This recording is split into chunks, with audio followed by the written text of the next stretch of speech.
오늘도 말씀을 같이 나누게 되어서 하나님께서 축복해 주시기를 바라면서 오늘 아침에는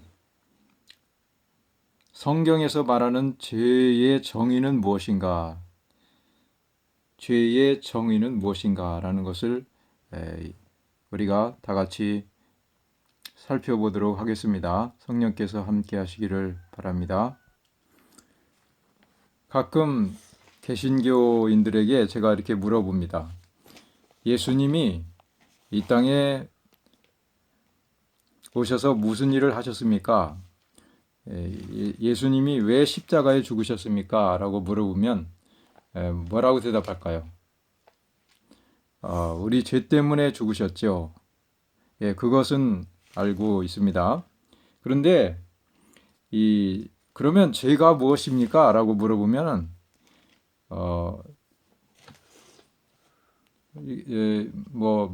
믿음으로 행치 아니하는 것이 죄죠. 이렇게 대답하는 사람도 있고, 확실하게 대답을 하지 못하는 사람도 있습니다.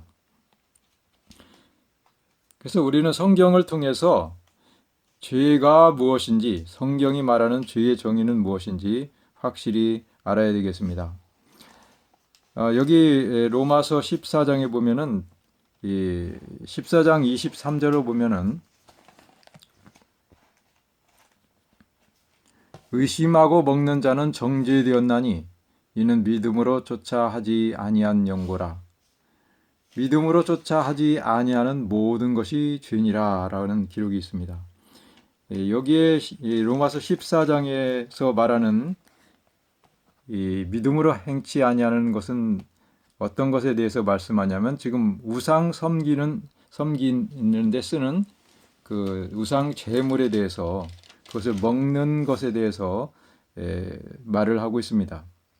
그래서 이 14장 2절에 보면은 어떤 사람은 모든 것을 먹을 만한 믿음이 있고 연약한 자는 채소를 먹느니라 라고 했습니다. 그래서 이 요지는 뭐냐면 우상 섬긴 제물을 양심적으로 먹어도 죄가 안 된다고 생각하는 사람이 있고, 양심적으로 이것을 먹으면 죄가 되는 것이다. 왜냐하면 이 우상을 섬기는 것과 마찬가지다라고 그렇게 양심적으로 생각하는 사람들이 있다는 것입니다.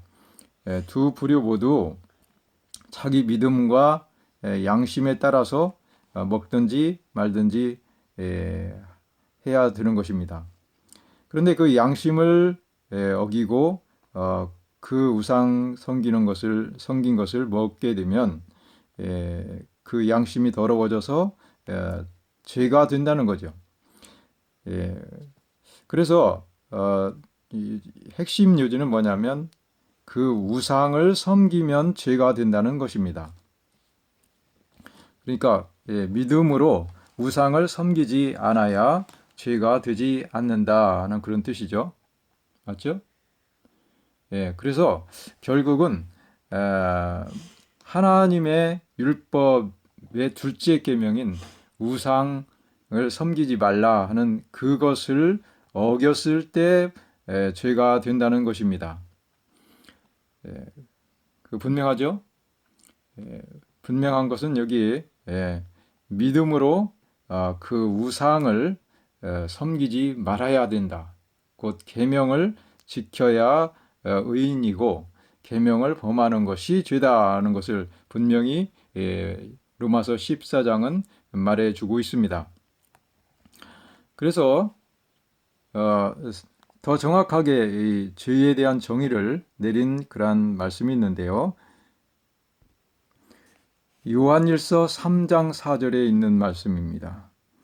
죄를 짓는 자마다 불법을 행하나니 죄는 불법이라. 여기 죄에 대한 정의를 분명히 말해주고 있죠. 죄는 무엇이다? 불법이다. 바로 죄를 범하는 것은 법을 범하는 것이다. 당연한 얘기죠. 이러한 그 당연한 그 죄에 대한 정의를 우리는 잘 모를 수가 있습니다. 예수님이 왜 돌아가셨는지 바로 이 죄 때문에 죄를 속하려고 그 죄는 바로 불법이라 하는 것입니다. 그래서 여기 이제 계속 읽어보면 그가 우리 죄를 없이 하려고 나타내신 바 된 것을 너희가 아나니 그에게는 죄가 없느니라. 그 안에 거하는 자마다 범죄하지 아니하나니 범죄하는 자마다 그를 보지도 못하였고 그를 알지도 못하였느니라. 자, 예수님을 믿는 사람들은 범죄를 하지 않게 된다는 그런 뜻이죠. 그죠? 예수님을 진심으로 받아들이고 믿고 사랑하는 사람들은 범죄를 하지 않는데 곧 하나님의 십계명을 범하지 않는다 그 뜻입니다. 자녀들아, 아무도 너희를 미혹하지 못하게 하라. 의를 행하는 자는 그의 의로우심과 같이 의롭고 죄를 짓는 자는 마귀에게 속하나니 마귀는 처음부터 범죄함이니라. 하나님의 아들들이 나타나신 것은 마귀의 일을 멸하러 하심이니라. 하나님께로서 난 자마다 죄를 짓지 아니하나니 이는 하나님의 씨가 그의 속에 거함이요 저도 범죄치 못하는 것은 하나님께로서 났음이니라. 예수님을 믿고 거듭난 사람들은 하나님의 율법을 범하지 않는다고 하는 것입니다. 하나님의 율법의 요지는 사랑이죠. 사랑하는 사람이 되고 속에 미워하는 감정이나 그런 것들이 있지 않게 된다는 것입니다. 그 다음 죄에 대한 정의를 정확하게 내려준 또 한 가지 말씀이 있는데요. 여기 로마서를 펴놨습니다. 로마서 7장 7절. 그런즉 우리가 무슨 말 하리요? 율법이 죄냐? 그럴 수 없느니라. 율법으로 말미암지 않고는 내가 죄를 알지 못하였으니 곧 율법이 탐내지 말라 하지 아니하였다면 내가 탐심을 알지 못하였으리라. 그러나 여기 나오죠. 분명히 율법은 무엇을 알려준다? 죄를 알려주기 때문에 죄에 대한 정의가 되는 것입니다. 계속 읽겠습니다. 8절. 그러나 죄가 귀를 타서 계명으로 말미암아 내 속에서 각양 탐심을 이루었나니 계명으로 말미암아 계명이 이제 그 죄를 알려줬다 이 말이죠. 각양 탐심을 이루었나니 이 계명이 탐심을 일으켜 준 게 아니라 탐심이 있는 것을 계명이 보여줬다는 그런 뜻입니다. 이는 법이 없으면 죄가 죽은 것이라. 법이 없으면 죄가 죽은 것이라. 그러니까 법이 있음으로 죄를 드러내준다 이 말입니다. 그러니까 죄는 곧 법을 어기는 것이다 하는 것을 여기 분명히 말하고 있죠. 그 다음에 9절. 전에 법을 깨닫지 못할 때는 내가 살았더니 계명이 이름에 죄는 살아나고 나는 죽었도다. 그러니까 계명을 내가 깨닫게 되니까 죄가 무엇인지 알게 되고 살아나게 됐다. 그래서 나는 결국 죄의 삭은 사망이니까 나는 정죄에 당했다 그 말입니다. 10절 읽겠습니다. 생명에 이르게 할 그 계명이 내게 대하여 도리어 사망에 이르게 하는 것이 되었도다. 죄의 삭은 사망이라고 6장 마지막 절에 있죠.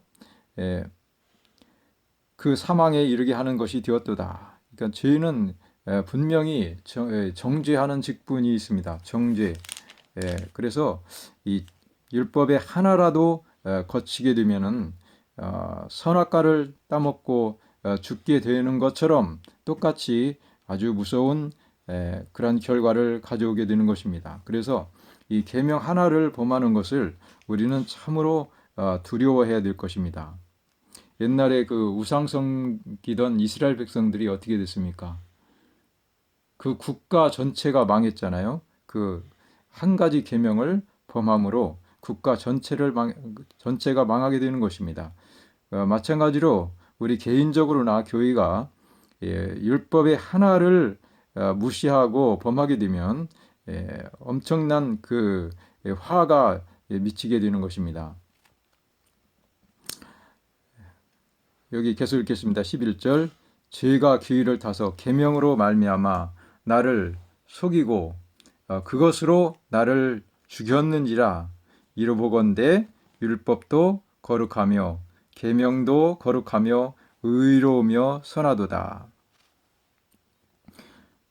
그래서 이 죄를 좋지 않은 죄를 드러내 주기 때문에 율법이 선한 것입니다.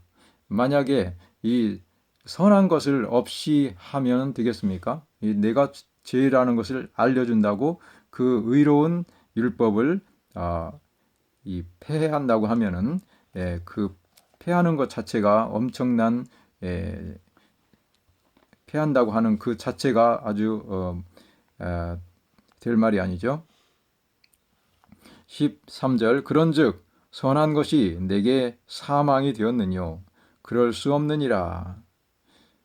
오직 죄가 죄로 드러나기 위하여 선한 그것으로 말미암아 나를 죽게 만들었으니 이는 계명으로 말미암아 죄로 심히 죄되게 하려 함이니라. 율법의 역할은 죄가 심히 죄되게 하는 것입니다. 그래서 죄를 드러내주고 이 죄의 결국은 사망이라는 것을 경고해 주는 것이 이 계명이 하는 일입니다. 그래서 그 율법을 통해서 내가 죄를 깨달았을 때, 정죄를 받게 되었을 때 예수님을 필요로 하게 되는 거죠. 그래서 예수님이 우리에게 이렇게 귀하시고 참 우리에게 복음이 되시는 그러한 분이십니다. 그러면 율법의 성격에 대해서 좀 더 자세히 알아보겠습니다. 여기는 이 야고보서 2장 8절에 있는 말씀입니다. 야고보서 2장 8절. 너희가 만일 경에 기록한 대로 내 이웃 사랑하기를 내 몸과 같이 사랑하라 하신 최고한 법을 지키면 잘하는 것이거니와 만일 너희가 외모로 사람을 취하면 죄를 짓는 것이니 율법이 너희를 범죄자로 정하리라. 최고한 법은 최고한 법이라고 했습니다. 여기 최고한 법이 내 이웃을 내 몸과 같이 사랑하라 하신 것입니다. 이 사랑이죠. 그런데 10절에 보면은 누구든지 온 율법을 지키다가 그 하나에 거치면 모두 범한 자가 되나니 간음하지 말라 하시니가 또한 살인하지 말라 하셨은즉 내가 비록 간음하지 아니하여도 살인하면 율법을 범한 자가 되느니라. 그 한 가지만 거치면 다 죄가 되는 것입니다. 옛날 이스라엘 백성들은 우상 섬기지 말라 하는 그 계명을 범했기 때문에 하나님께 버림을 받았죠. 그래서 현대에는 어떤 것이 시험이 될까요? 계명 10계명 중에 바로 넷째 계명이 시험이 되는 것입니다. 오늘날에는 12절 너희는 자유의 율법대로 심판받을 자처럼 말도 하고 행하기도 하라. 자, 무엇으로 심판을 받게 된다고 했습니까? 자유의 율법대로. 이 율법이 자유의 율법이래요.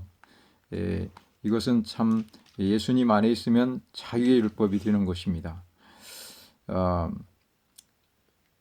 그리고 긍휼을 행하지 아니하는 자에게는 긍휼 없는 심판이 있으리라. 긍휼은 심판을 이기고 자랑하느니라. 이 긍휼은 사랑이죠. 깊은 사랑. 이런 긍휼이 율법의 모든 핵심인 것입니다. 사랑의 정신이 그 모든 율법의 강령이라고 그랬죠. 예수님이. 그래서 이 사랑하는 것, 긍휼히 여기는 것, 이것이 모든 율법을 다 지키게 되는 것입니다. 예수님의 그 사랑을 가진 사람은, 예수님을 마음에 받아들인 사람은 바로 이러한 정신을 가질 수 있어서 심판을 받지 않는 것입니다. 그래서 예수님이 뭐라고 하셨어요? 나를 믿는 자는 심판을 받지 아니하리라 그랬어요. 그 정죄를 받지 않게 된다 이 말이죠. 그리고 로마서 2장으로 보면은 또 이 하나님의 율법으로 심판을 받는다는 말씀이 있습니다. 로마서 2장 12절에 있는 말씀 보겠습니다. 로마서 2장 12절에도 이렇게 기록이 되었습니다. 무릇 율법 없이 범죄한 자는 또한 율법 없이 망하고 무릇 율법이 있고 범죄한 자는 율법으로 말미암아 심판을 받으리라. 하나님 앞에서는 율법을 듣는 자가 의인이 아니요 오직 율법을 행하는 자라야 의롭다 하심을 얻으리라 그랬습니다. 여기도 율법으로 말미암아 심판을 받으리라 그랬습니다. 율법은 죄를 드러내주기도 하고 또한 그것을 회개하지 않고 속죄를 받지 않은 자들은 심판의 선고를, 정죄의 선고를 내리게 되는 것입니다. 그렇기 때문에 우리가 이 죄가 무엇인가 하는 것을 이제 우리가 알게 됐죠. 이 죄는 바로 율법을 범하는 것입니다. 그것 중에 한 개라도 거치면은 모두 범한 자가 된다고 그랬습니다. 그렇기 때문에 우리가 믿는 사람은, 진심으로 믿는 사람은 하나님의 율법을 범하지 않게 될 것입니다. 이와 같이 율법으로 말미암아 심판을 하시는데요. 여기 다니엘서 7장 9절부터 10절까지는 이와 같이 심판하시는 장면이 나타나게 됩니다. 여기 보면은 내가 보았는데 왕자가 놓이고 옛적부터 항상 계신 이가 좌정하셨는데 그 옷은 희기가 눈 같고 그 머리털은 깨끗한 양의 털 같고 그 보좌는 불꽃이요 그 바퀴는 붙는 불이며 불이 강처럼 흘러 그 앞에서 나오며 그에게 수종하는 자는 천천히요 그 앞에 쉬하는 자는 만만이며 심판을 베푸는데 책들이 펴놓였더라. 여기 심판을 베푼다고 그랬죠? 그런데 이 책들은 각 사람의 행위에 대한 기록책이죠. 그래서 율법에 따라 각 사람의 행위에 대한 것을 조사하면서 심판을 베푸는 것입니다. 그때 내가 이제 여기는 좀 나중에 읽고요. 여기 그래서 이제 이 심판이 끝나게 되면은 여기 13절부터 보면은 내가 또 밤 이상 중에 보았는데 인자 같은 이가 하늘 구름을 타고 와서, 여기 인자 같은 이는 예수님이죠. 옛적부터 항상 계신 자에게, 하나님에게 나아가 그 앞에 인도됨에 그에게 영광과 권세와 영광과 나라를 주고 모든 백성과 나라들과 각 방언하는 자로 그를 섬기게 하였으니 그 권세는 영원한 권세라 옮기지 아니할 것이요 그 나라는 패하지 아니할 것이니라. 바로 인자 같으신 이 예수님이 영광의 나라를 받으신 다음에, 그 심판이 끝나고 영광의 나라를 받으신 다음에 재림하실 것을 여기 분명히 기록을 해주셨습니다. 그래서 지금 예수님이 오시기 전에 하늘에서는 이러한 심판이 지금 있게 되는 것을 우리는 깨달아야 합니다. 하나님께서 그 율법으로 말미암아 지금 심판하고 계시는 것을 우리들이 기억할 때 우리는 두렵고 떨림으로 우리 자신을 살피면서 예수님을 통해서 마지막 속죄를 받아야 하는 것입니다. 그 심판정에서 예수님은 우리를 속죄하고 계십니다. 그래서 예수님이 이 땅에 오셔서 그 십자가에 달리신 이유가 율법을 폐지하려 하신 것이 아니라 그 정죄당한 사람들을 속죄하고 구속하기 위한 목적이었다고 분명히 말씀하고 계십니다. 여기 마태복음 5장 17절 18절에 분명히 예수님이 이 땅에 오신 목적을 말씀해 주셨죠. 내가 율법이나 선지자나 폐하러 온 줄로 생각지 말라. 폐하러 온 것이 아니요 완전케 하려 함이로다. 진실로 너에게 이르노니 천지가 없어지기 전에는 율법의 1.1획이라도 반드시 없어지지 아니하고 다 이루리라 그랬습니다. 자, 예수님은 그 율법을 이루기 위해서 이 땅에 오셨다고 하는 것입니다. 한 점이라도 패하지 아니하시겠다 이렇게 분명히 말씀을 하셨습니다.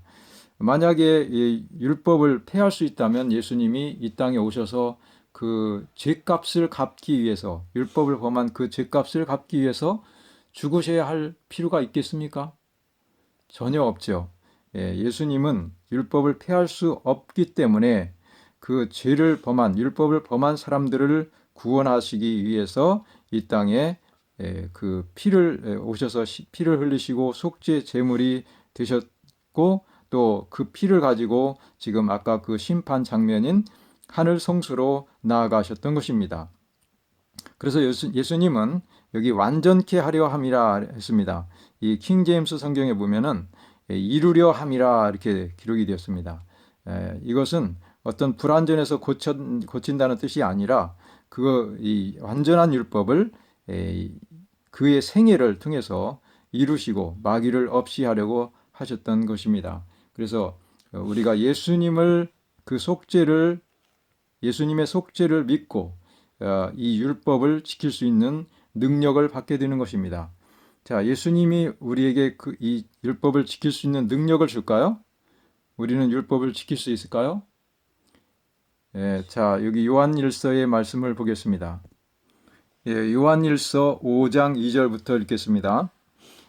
우리가 하나님을 사랑하고 그의 계명들을 지킬 때에, 여기 계명들이 나오죠. 계명들을 지킬 때에 이로써 우리가 하나님의 자녀 사랑하는 줄을 아느니라. 이 사랑은 뭐냐면 이 계명을 지키는 것이라는 것이죠. 아주 똑같은 것입니다. 계명을 지킨다. 우리가 사랑한다. 이거 똑같은 얘기입니다. 하나님을 사랑하는 것은 이것이니 우리가 그 계명들을 지키는 것이라.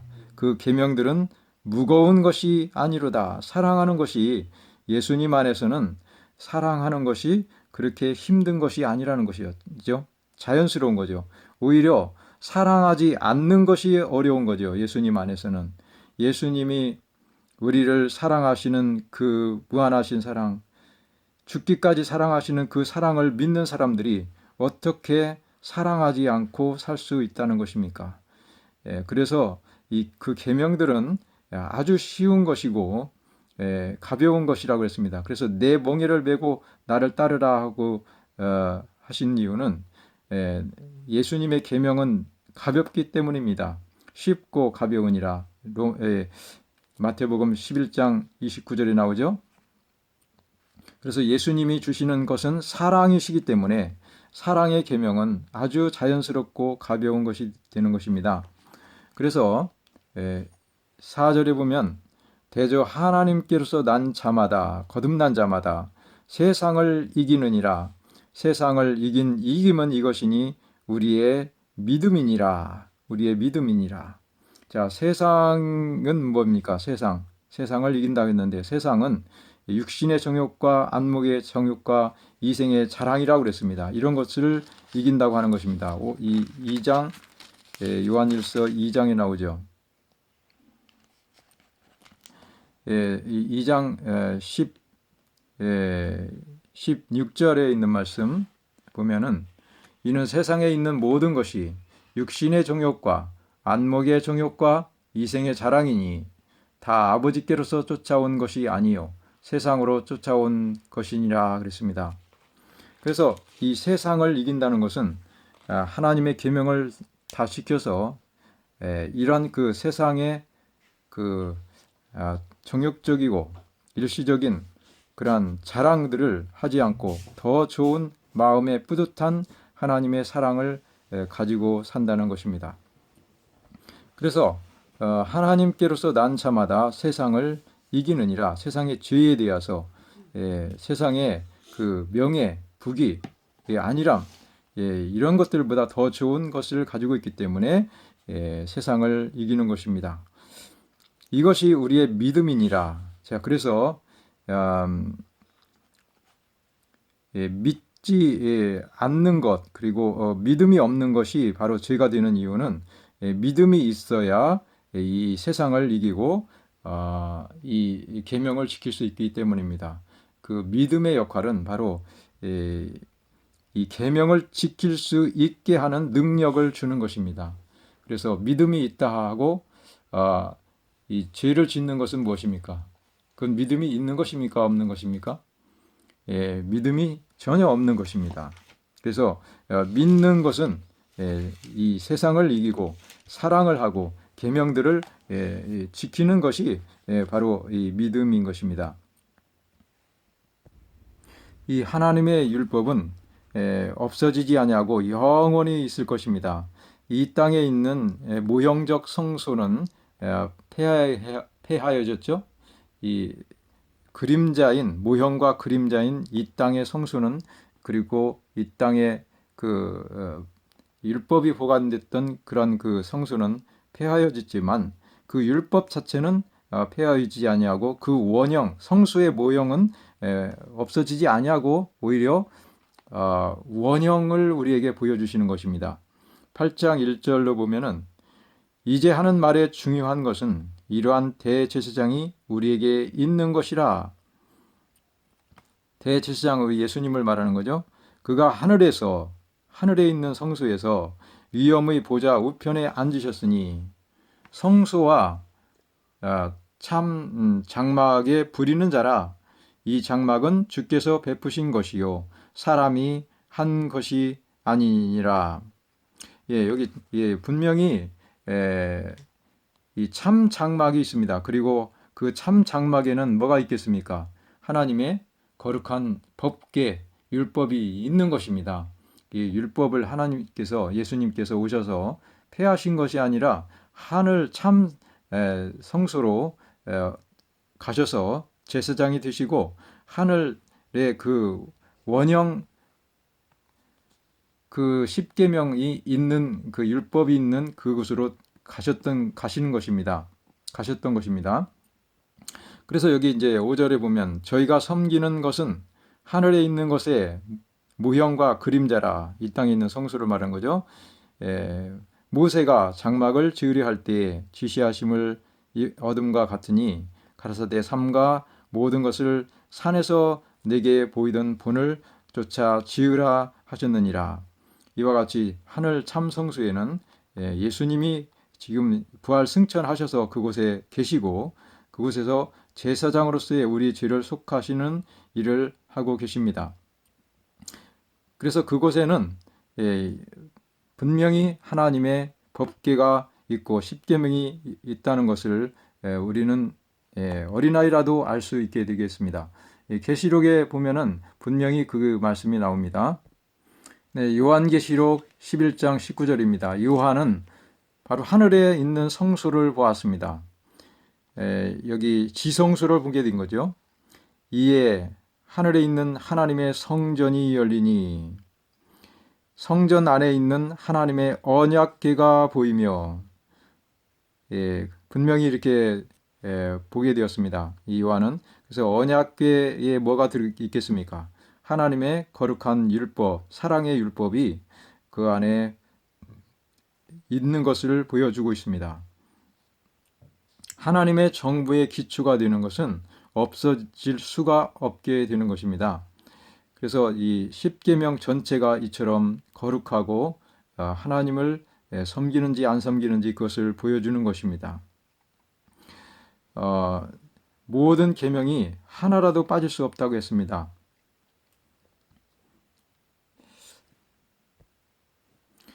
그리고 여기에 보면은 번개와 음성과 뇌성과 지진이 난다 그랬습니다. 그리고 큰 우박이 있더라. 이것은 뭐냐면 하나님의 그 은혜의 기간이 끝났을 때, 다시 말하면 예수님의 중보 사역이 끝났을 때, 이 세상 모든 사람들의 운명이 선악간에 결정되었을 때, 이러한 재앙이 내릴 것을 말하고 있는 것입니다. 그래서 이 재앙 때에는 이 칠재앙이 내리죠. 그 칠재앙 때는 이러한 것들로 인해서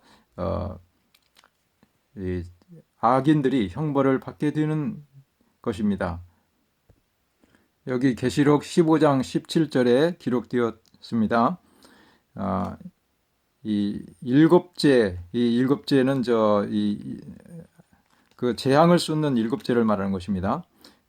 이 칠재앙, 일곱 가지 재앙 중에 일곱 번째 재앙을 쏟는 그 천사가 그 대접을 공기 가운데 쏟음에 큰 음성이 성전에서 보좌로부터 다시 나서 가로되 되었다 하니, 이게 그 모든 사람의 운명이 결정될 때도 되었다라고 하시지만, 지금 이제 일곱째 재앙 때니까 거의 이제 모든 것들이 끝난 때를 말하는 것입니다. 하니 번개와 음성들과 내성이 있고, 여기 아까 그 본 11장에서 본 똑같은 것이 있는 것입니다. 번개, 음성, 내성이 있고, 또 지진이 있어. 똑같은 거죠. 있어. 어찌 큰지 사람이 땅에 있어 오므로 이같이 큰 지진이 없더라. 큰 성이 그 바벨론 성을 말하는 거죠. 이 혼잡한 그 타락한 그 교회를 말하는 것입니다. 큰 성이 세 갈래로 갈라지고 만국의 성들도 무너지니 큰 성 바벨론이 하나님 앞에 기억하신 바 되어 그의 맹렬한 진노의 포도주를 잔을 받음에, 그랬습니다. 이게 아주 이 형벌을 받게 되는 것입니다. 이 큰 성 바벨론은 이 타락한 교회로서 하나님의 율법을 범하는 그 상태가 되는 것입니다. 그래서 하나님의 성전 안에 있는 그 율법을 범하는 것이 이 바벨론 상태가 되는 것이고, 그래서 결국은 이러한 하나님의 맹렬한 진노의 포도주잔을 받게 되리라고 우리에게 경고하고 있습니다.